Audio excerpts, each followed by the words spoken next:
आज काय मग? बघ आज बनवायला घेतल्या शेगडीवर मस्तपैकी तांदळाच्या भाकरी बनवल्यात ते बघ तिकडं. आणि आता मस्तपैकी झुणका झुणका बनवलाय.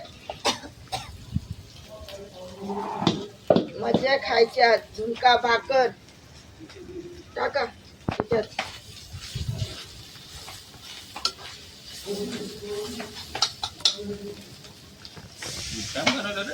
थोडं थोडं करून सुद्धा हे असे आपलं मस्तपैकी पारंपरिक जेवण करायला घेतले आम्ही आज. काल खिचडी बनवली, आज मस्तपैकी झुणका भाकर. काय करायचं आता, बाटला नाही म्हणून आपण उपवास तर नाही धरू शकत ना.